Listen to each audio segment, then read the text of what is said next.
Hello viewers, আজকে ভিডিওতে আমি বিটিসিএল রিসেন্ট যে পোস্টটি হয়েছে অর্থাৎ জুনিয়র অ্যাসিস্ট্যান্ট ম্যানেজার, সাথে অন্যান্য পোস্টও ছিল, বাট এটা যেহেতু টেকনিক্যাল পার্ট, তো সেটার সম্পর্কে সেটার প্রস্তুতিমূলক একটি ভিডিও আজকে আমি প্রোভাইড করার চেষ্টা করব। তো এই ভিডিওটি আপনাদের অনেকেরই রিকোয়েস্টে অ্যাকচুয়ালি করা।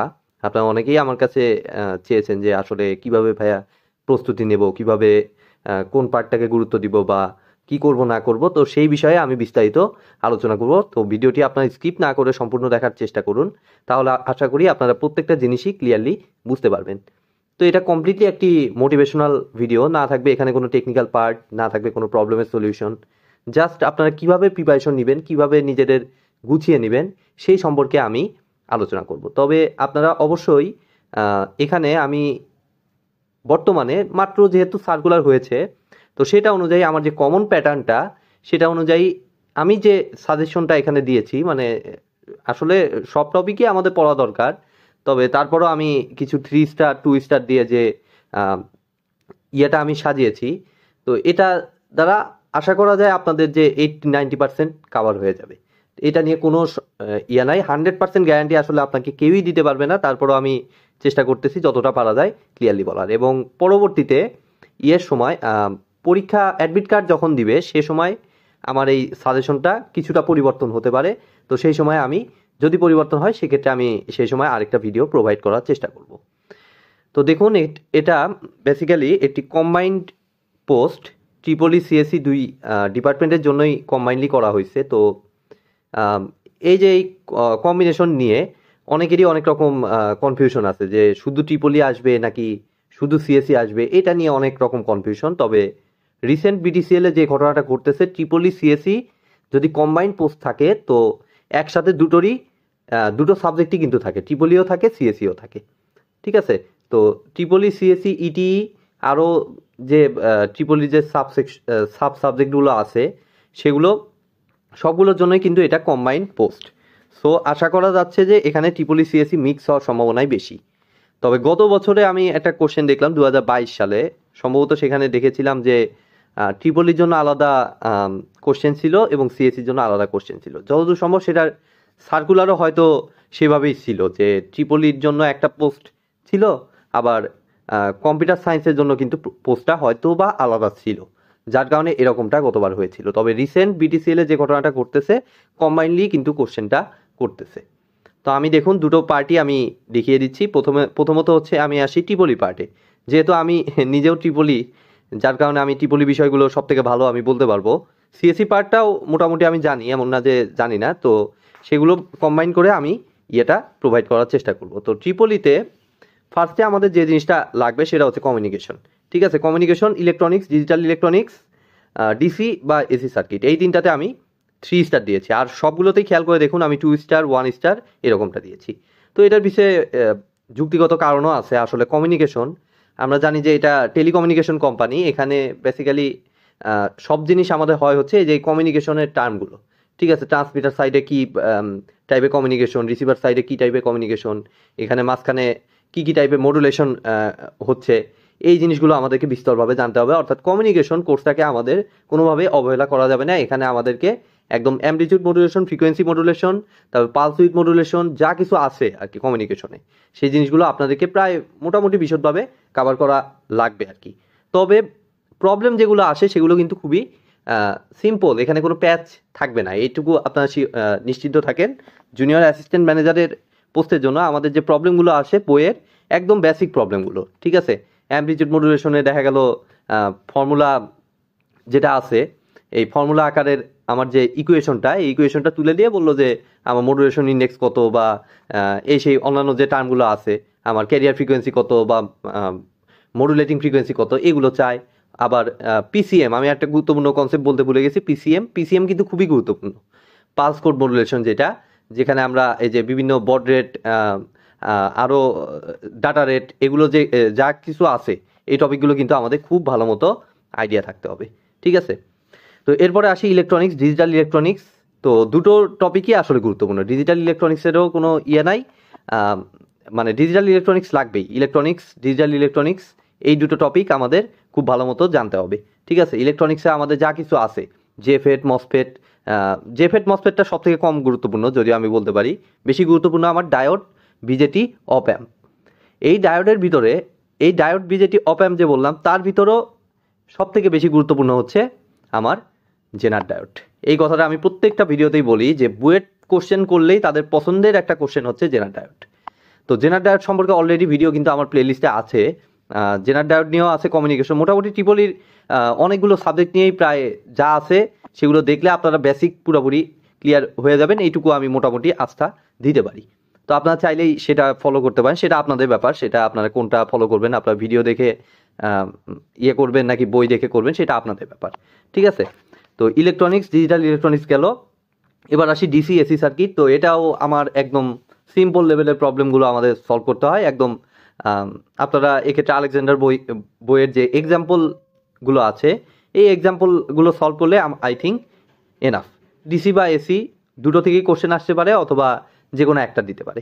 সো কোনটা থেকে দিবে তা বলা কঠিন। এখানে ডিসি এসিতে কোনো কিছুই বাদ দেওয়া উচিত না। ইভেন রেজোন্যান্স, ম্যাগনেটিক সার্কিটটাকে অ্যাভয়েড করতে পারেন, তবে রেজোন্যান্স পর্যন্ত আমাদের আইডিয়া রাখতে হবে, ঠিক আছে। 3 ফেজ সার্কিট যা কিছু আছে, 3 ফেজ, তারপরে পাওয়ার রিলেটেড একটা গুরুত্বপূর্ণ টপিক আছে এসি সার্কিটে, এগুলো প্রত্যেকটা জিনিসই কিন্তু জানতে হবে। তো ডিসি এসি নিয়েও কিন্তু ভিডিও আমার প্লেলিস্টেই আপনারা পাবেন, তো আপনারা চাইলে সেই ভিডিওগুলো দেখতে পারেন। দেন আসি মেশিন পাওয়ার।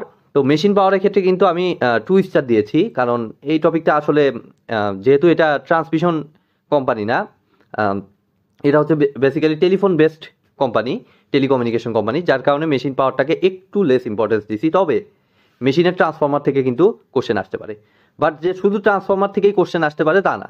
এখানে ডিসি জেনারেটর ওরা যা কিছু দিতে পারে। এখানে সরকারি জবের তো আসলে কোনো সিলেবাস নাই, এখানে কি দিবে তা আসলে বলা খুবই কঠিন। তবে আপনারা প্রত্যেকটা জিনিস এই মেশিন পাওয়ার থেকে জাস্ট চোখের আন্দাজে ফর্মুলাগুলো জাস্ট একটু চোখ বুলায় যেতে পারে, ঠিক আছে, কারণ এখান থেকে কোশ্চেন এক একটা দিলেও দিতে পারে, নাও দিতে পারে, ঠিক আছে। এটা হচ্ছে এইরকম। বাট উপরে যে communication, digital electronics, DC AC circuit, এটা থেকে কোশ্চেন দিবেই, মাস্ট, এটার কোনো ইয়ে নাই, ঠিক আছে। তারপরে কি দিছি আমি? Optical fibre, telephone related map, network topology. তো যেহেতু আমি বলছি যে এটা টেলিকমিউনিকেশন কোম্পানি, সো এখানে অপটিক্যাল ফাইবার থেকেও আমাদের কিন্তু কোশ্চেন থাকতে পারে, আবার নাও থাকতে পারে, ঠিক আছে। অপটিক্যাল ফাইবার যেহেতু অনেক ফাস্ট কমিউনিকেশন করতে পারে, সো এক্ষেত্রে এটা কিন্তু ইম্পর্টেন্ট। টেলিফোন রিলেটেড ম্যাথ কিছু আছে, আপনারা বিভিন্ন বইতেই পাবেন। গভর্নমেন্ট জব কোশ্চেন সলিউশন সম্ভবত রনি পারভেজের বইতেই আপনারা পাবেন, অন্যান্য বইগুলোতেও আপনারা পেতে পারেন এই টেলিফোন রিলেটেড ম্যাথগুলো, ঠিক আছে। কমিউনিকেশনের ভিতরেই আছে, কমিউনিকেশন যে ইয়াটা আছে, তো এটা অবশ্যই মিস করবেন না, ঠিক আছে। তারপরে নেটওয়ার্ক টপোলজিটাও গুরুত্বপূর্ণ, যেহেতু এখানে বিভিন্ন টাইপের নেটওয়ার্ক টপোলজি, যেমন স্টার টপোলজি, তারপরে বাস টপোলজি, এরকম অনেকগুলো টপোলজি আছে।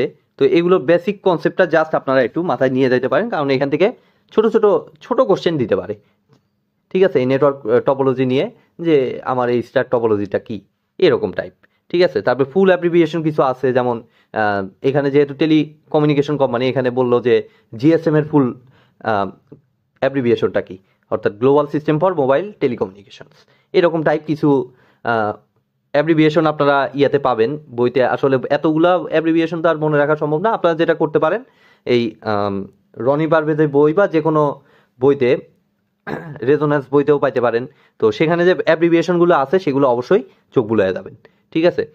দেন আমি আসি সিগন্যাল সিস্টেম, কন্ট্রোল সিস্টেম, একেবারে লেস ইম্পর্টেন্ট একদম।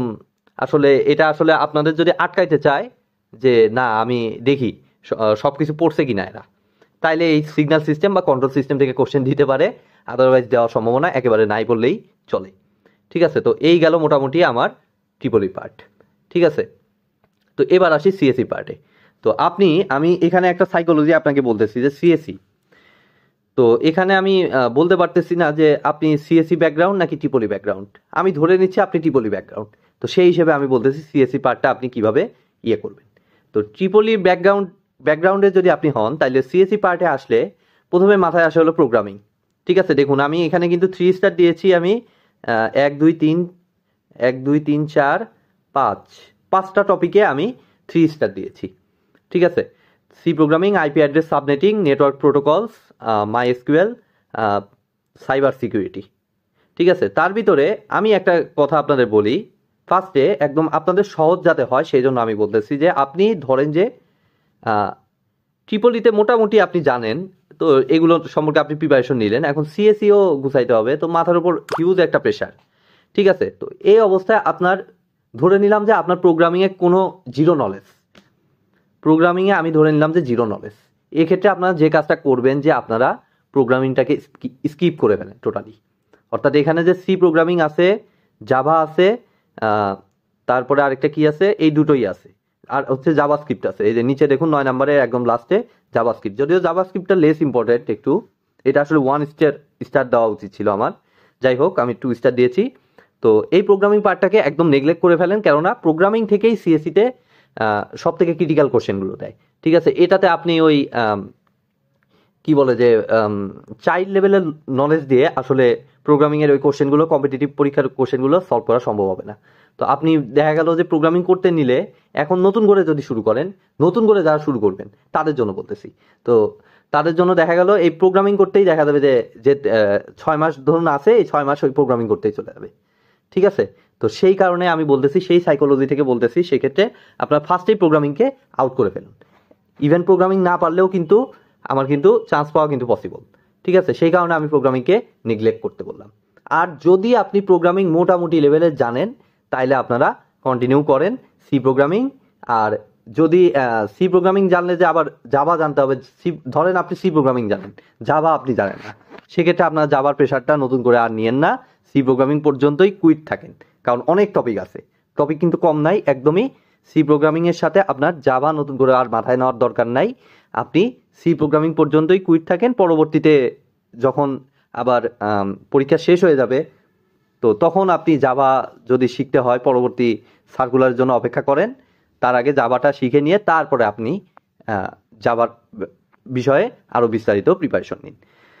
তো যেহেতু প্রোগ্রামিং নিয়ে কথা বলতেছি, সি প্রোগ্রামিং, জাভা, জাভাস্ক্রিপ্ট যেটাই বলুন, জাভাস্ক্রিপ্ট যদিও ওয়েবের জন্য আমাদের বেশি লাগে জাভাস্ক্রিপ্টটা, তো এক্ষেত্রে আপনারা ফলো করতে পারেন, চাইলে ফলো করতে পারেন আপনারা যে কোনো বই ফলো করতে পারেন, সিএসসি ব্যাকগ্রাউন্ডে যে কোনো বই ফলো করতে পারেন, সেটা আপনাদের উপর ডিপেন্ড করতেছে। আপনি গুগল থেকেও স্টাডি করতে পারেন, অথবা আপনি চাইলে ইউটিউবও ফলো করতে পারেন। ইউটিউবের জন্য বাংলায় আমি একটা চ্যানেল সাজেস্ট করতে পারি, আপনারা আনিসুল ইসলাম নামে একটি চ্যানেল আছে, সেখান থেকে আপনারা কিন্তু চাইলেই প্রোগ্রামিং দেখতে পারেন, খুবই সুন্দর বুঝান উনি। সো ওনার ভিডিও থেকে আপনারা কিন্তু প্রোগ্রামিং চাইলেই, একদম যদি আপনি চাইল্ড লেভেলের হন, আপনি একসময় অ্যাডভান্স লেভেলে হতে বাধ্য। ঠিক আছে, তো অ্যাডভান্স লেভেলে যাইতে হলে যদিও আমাদের অনেক গুগল থেকে অনেক বেশি প্র্যাকটিস করতে হয়, অনেক ফ্যাক্টর থাকে। ঠিক আছে, প্রোগ্রামিং প্র্যাকটিসের উপরেই থাকতে হয়। ঠিক আছে, তো আমি দেখুন এটা কিন্তু অলরেডি কভার করে ফেললাম, সি প্রোগ্রামিং, জাভা এবং জাভাস্ক্রিপ্ট প্রোগ্রামিং পার্ট আমার কমপ্লিট। ঠিক আছে, তার ভিতর সি প্রোগ্রামিংয়ে কিন্তু আমার ট্রিপল স্টার দেওয়া, ঠিক আছে, জাভাতে ডাবল স্টার দেওয়া, কারণ জাভা থেকে কোশ্চেন দিলেও দিতে পারে, নাও দিতে পারে। যদি সি প্রোগ্রামিং থেকে দেয় তাহলে আর দেখা যায় অনেক সময় জাভা থেকে দেয় না, আবার দিতেও পারে। ঠিক আছে, এটা বলা খুবই মুশকিল। তো এবার আমি আসি হচ্ছে পরবর্তী ইয়ার জন্য, যারা আমি শুরুতে বলেছিলাম সিএসসি পার্টে যারা প্রোগ্রামিংকে নেগলেক্ট করেছেন, ঠিক আছে, অর্থাৎ প্রোগ্রামিংকে অ্যাভয়েড করেছেন, অর্থাৎ প্রোগ্রামিং আপনি করবেনই না, সেক্ষেত্রে অবশ্যই আপনাকে এই বাদবাকি টপিকগুলো, এই যে IP address subnetting, network protocol, my SQL, Linux বা লিনাক্স ইউনিক্স, তারপরে সাইবার সিকিউরিটি, অন্তত এই পর্যন্ত আপনাকে কভার করতে হবে খুবই ভালোভাবে। এখন আপনি আমাকে আস্ক করতে পারেন যে এত কম সময়ে এতগুলো কিভাবে ভাই, কিভাবে পসিবল? তো আমি বলবো যে এই টপিকগুলো, এই IP address subnetting, network protocol, এই টপিকগুলো খুবই ছোট ছোট টপিক। ঠিক আছে, খুব একটা বড় কোনো টপিক না, বাট ইম্পর্টেন্ট আমাদের বিটিসিএল এর জন্য, খুবই ইম্পর্টেন্ট। কেননা এখানে এই আইপি অ্যাড্রেস নিয়ে অনেক কাজ আছে, প্লাস মাই এসকিউএল সার্ভারের জন্য তারা মাই এসকিউএলটা ব্যবহার করে। নেটওয়ার্ক যে প্রোটোকলগুলো আছে, যেমন মেইলের জন্য কি প্রোটোকল, এসএমটিপি সার্ভার, এই টাইপের যে বিভিন্ন প্রোটোকলগুলো আছে, এটার ফুল ফর্মটা এবং তার যে কাজটা, এই জিনিসগুলো, এটা আশা করি আপনার এটা শেখার জন্য আপনার কোনো প্রোগ্রামিং জ্ঞানেরও দরকার নাই, আপনি খুব সহজেই এগুলো পারবেন। তো এটার জন্য, এই টপিকগুলোর জন্য আমি আপনাকে সাজেস্ট করতে পারি এই আনিসুল ইসলাম চ্যানেলটি। আনিসুল ইসলামের জাস্ট আইপি অ্যাড্রেস সাবনেটিং এর উপর 6টা ভিডিও আছে, এই 6টা দেখলে আপনি মোটামুটি কম্পিটিটিভ এক্সামে যা কোশ্চেন আসে সেগুলো আপনি খুব ইজিভাবে সমাধান করতে পারবেন আশা করি। মাই এসকিউএলও কিন্তু কমান্ড, ডাটাবেসের যে কমান্ডগুলো, খুব একটা বড় প্লে লিস্ট না, সম্ভবত এই মুহূর্তে আমার মনে পড়ছে না, 40টা কি 45টা ভিডিও আছে সেখানে। আর এসকিউএল এর কমান্ডগুলো তো সি প্রোগ্রামিং এর মতো এত বড় বড় না, ঠিক আছে। এখানে জাস্ট এক লাইনের ইয়া, ঠিক আছে, দুইটা টেবিল জয়েন করে কিভাবে, বা এখান থেকে একটা রো ইনসার্ট করে কিভাবে, বা রো ডিলিট করে কিভাবে, এই টাইপের যে বেসিক কমান্ডগুলো খুবই সহজ, আপনারা খুব সহজে কিন্তু পারবেন। এবং এগুলো সফটওয়্যারগুলোও কিন্তু আমার ইয়াতে ফ্রি, কমপ্লিটলি ফ্রি। সো আপনারা কিন্তু চাইলেই প্র্যাকটিসের মাধ্যমে কিন্তু এই টপিকগুলো সহজেই আয়ত্ত করে নিতে পারেন। সাইবার সিকিউরিটি এটা অনেকটা থিওরিটিক্যাল টপিক, তো এগুলো একটু আপনারা স্টাডি করবেন। আর এগুলোর জন্য আপনারা চাইলে স্ট্যাক আইটি জব সলিউশন নামে একটা বই আছে সিএসসির জন্য, তো এটাও চাইলে ফলো করতে পারেন। এখান থেকে খুব ভালো মতো আপনারা আইডিয়া পাবেন, ঠিক আছে। দেন আমাদের কি আসলো, জাভার কথা তো বললামই। জাভা তো একদম সি প্রোগ্রামিং জানলে দেখা যায় জাভা করাটা কঠিন হয়ে যায়, কারণ জাভার সিনট্যাক্সগুলো একটু ডিফিকাল্ট, ঠিক আছে। তো আমি এটা নিয়ে আর বেশি কথা বললাম না। দেন আমি আসি কোথায়, পাইপলাইন, এটা কম্পিউটার আর্কিটেকচার, এটাও মোটামুটি ইম্পর্টেন্ট, ঠিক আছে। এই টপিকটাও আপনারা নেগলেক্ট করেন না, ঠিক আছে। Cyber security, pipeline, computer architecture, আর HTML CSS জাভাস্ক্রিপ্ট, এটাও মোটামুটি ইম্পর্টেন্ট। কেননা এখানে ওয়েব ইয়েতে BTCL এ জব করতে আমাদের ওয়েব রিলেটেড কিছু কাজও আমাদের করতে হয়, যার কারণে HTML CSS জাভাস্ক্রিপ্টকে আসলে বাদ দেওয়ার কোনো উপায় নেই, ঠিক আছে। মেইনলি ওয়েবের জন্যই এই তিনটা, HTML CSS জাভাস্ক্রিপ্ট, ঠিক আছে। তো এইগুলোও কিন্তু এই যে 9 নম্বর পয়েন্টটাও কিন্তু আপনারা এই টপিকের ভিডিও কিন্তু আপনারা সেই চ্যানেলেই আপনারা পেয়ে যাবেন, বাংলায় খুব সুন্দর করে উনি উপস্থাপন করছে, তো আপনারা চাইলেই কিন্তু ফলো করতে পারেন। তো এই ছিল মোটামুটি আমাদের BTCL জুনিয়র অ্যাসিস্ট্যান্ট ম্যানেজার পোস্টের জন্য কিভাবে আপনারা প্রস্তুতি নেবেন তার সম্পর্কে মোটামুটি বিস্তারিত আলোচনা।